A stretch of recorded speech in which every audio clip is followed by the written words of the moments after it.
Kolkata league এক অর্থে কিন্তু দর্শক উপস্থিতির নিরিখে জমে উঠেছে, কিন্তু তার মাঝে একটা ব্যাপার একটু আমাদের ভাবাচ্ছে যে রেফারি নিয়ে কিছু প্রশ্ন উঠেছে। যদিও আইএফএ রেফারিংদের ট্রেনিং দেওয়ার জন্য বিশেষ ব্যবস্থা করেছিলেন, জাপান থেকে রেফারি ট্রেনিংয়ের জন্য লোক এসেছিলেন যিনি ফিফার সাথে অতীতে যুক্ত ছিলেন। এটা এই ব্যাপারটা নিয়ে কী বলবেন অনির্বাণ?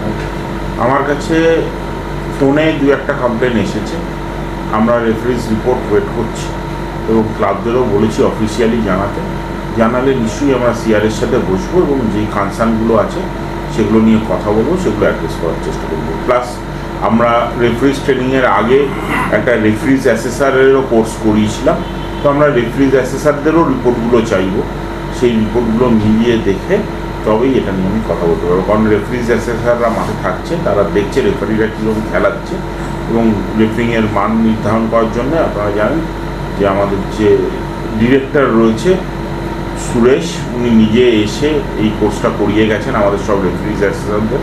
তো আমি আশা করছি এই ইস্যুটা সলভ করা যাবে, খুব বেশি কঠিন হবে।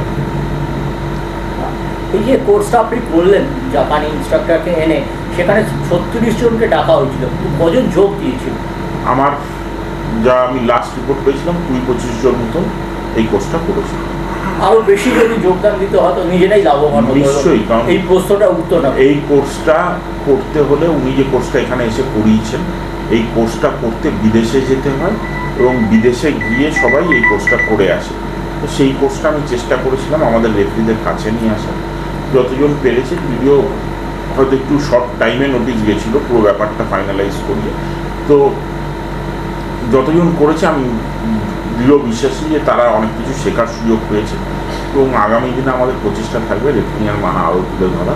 তো এরকম কোর্স বা এরকম প্রজেক্ট আমরা নিতে থাকবো, দেখা যাক কতটা। এবার আইএফএ স্পন্সর পেয়েছে কলকাতা লিগের জন্য, একটি সংস্থা এগিয়ে এসেছে। সবকটা অংশগ্রহণকারী ক্লাবকেই আপনি চিঠি দিয়েছিলেন যে সেই সংস্থার লোগো পড়ার জন্য, কিন্তু সাচির লোগো অনেক ক্লাব করছে, অনেক ক্লাব করছে না। মোহনবাগান আগামীকাল নামছে মোহনবাগান সচিব দেবাশিস দত্ত, যিনি গভর্নিং বডির সদস্য, স্পষ্ট জানিয়ে দিয়েছেন এর জন্য কি আমরা কি আলাদা কোনো অর্থ পাবো? আমরা তো পাবো না, আমাদের তো এন্ডোর্সমেন্ট থেকেই রোজগার। এক নম্বর হলো সাচি স্পন্সর নয়, সাচি কমার্শিয়াল পার্টনার, এবং কোনো স্পন্সরের লোগো পড়ার কথা আমরা বলিনি।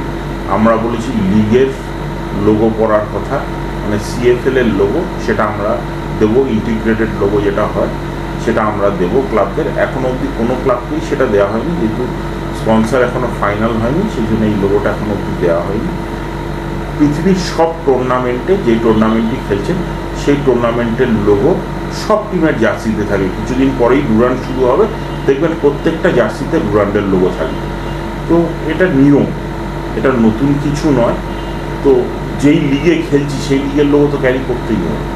চিঠিটা চলে গেছে, তার বেশ কিছু ম্যাচ হয়ে গেল, এখনো তবে লোগোটা প্রস্তুত হয়ে আমাদের সাথে যা কথা হয়েছিল সেই অনুসারে আমরা জানিয়েছি। রাঁচি স্পোর্টস স্পন্সরশিপের জন্য কথা চলছে ওদের বিভিন্ন কোম্পানির সাথে। ফাইনালাইজ হলে সেই কোম্পানি যখন বলবে যে আমরা রাজি স্পন্সর হিসেবে, তাদের লোগো নিয়ে ইন্টিগ্রেটেড লোগো তৈরি হবে এবং সেটাই যাবে। আজকেও বেশ কিছু মানুষ আমরা দেখেছি গতকাল ব্যারাকপুর স্টেডিয়ামে, সবাই কিন্তু উত্তেজিত 13 জুলাইয়ের ডার্বি নিয়ে। এই কোনো আপডেট আছে? 13 জুলাই অলরেডি আমি আগেও জানিয়েছি, আমরা গভর্নমেন্টকে স্টেডিয়ামের জন্য জানিয়েছি, পুলিশের কাছেও পারমিশন চেয়েছি। এর মধ্যে শিগগিরই আমার হয়তো পুলিশের সাথে মিটিংও হয়ে যাবে। পুলিশের এনওসি পেলে এবং স্টেডিয়ামটার পারমিশন আমরা পেলে তখন আবার জানাতে পারবো যে আমরা কীভাবে প্ল্যান করছি।